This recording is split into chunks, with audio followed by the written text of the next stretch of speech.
ঐতিহ্য অনুযায়ী মার্কিন প্রেসিডেন্টরা সাধারণত প্রথম রাষ্ট্রীয় সফর হিসেবে যুক্তরাজ্যে যান। তবে ব্যতিক্রম ট্রাম্প প্রথম মেয়াদেও তিনি প্রথম সফরে সৌদি আরবে গিয়েছিলেন। শোনা যাচ্ছে এবারও তিনি সৌদি আরবকেই প্রাধান্য দিতে পারেন।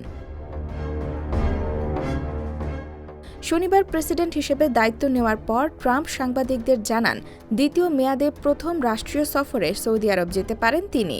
সৌদি আরব থেকে $100 কোটি পণ্য ক্রয়ের প্রস্তাবের কথা উল্লেখ করে তিনি বলেন, যদি সেই প্রস্তাব বাস্তবায়িত হয় আমি আবারও সৌদি আরব যেতে প্রস্তুত। এ সময় সৌদি আরবের সঙ্গে সম্পর্কের গুরুত্বের কারণে সেখানে তার আগের সফরটি বিশেষ ছিল বলেও জানান ট্রাম্প।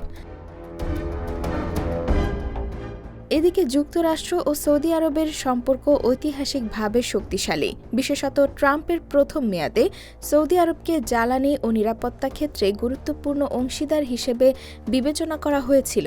তবে সদ্য সাবেক হওয়া মার্কিন প্রেসিডেন্ট জো বাইডেনের শাসনামলে সৌদির সঙ্গে যুক্তরাষ্ট্রের সম্পর্ক বেশ খারাপ হয়ে যায়। রিয়াদ ওয়াশিংটন সম্পর্ক খারাপ হওয়ার পেছনে রয়েছে কলামিস্ট জামাল খাশোগির হত্যাকাণ্ড। অবশ্য নিজের শাসনামলের পরের অর্ধাংশে সেই সম্পর্ক জোড়া লাগানোর চেষ্টা করেন বাইডেন, তবে তা কখনোই আর আগের অবস্থায় ফিরতে পারেনি।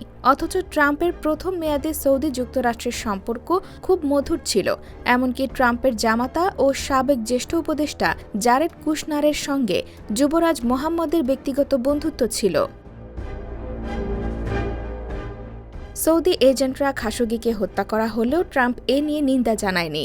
আবার সাবেক ট্রাম্প প্রশাসন রিয়াদের সঙ্গে সম্পর্ক খারাপও করেনি। এমনকি সৌদি নেতৃত্বাধীন ইয়েমেন যুদ্ধে যুক্তরাষ্ট্রের সমর্থন বন্ধে কংগ্রেসের পদক্ষেপকেও ঠেকিয়ে দিয়েছিল ট্রাম্প প্রশাসন। এই দফায় ক্ষমতা গ্রহণের আগেই সৌদি আরবে একটি বিলাসবহুল টাওয়ার বানানোর কাজ বাগিয়ে নিয়েছে ট্রাম্প অর্গানাইজেশন।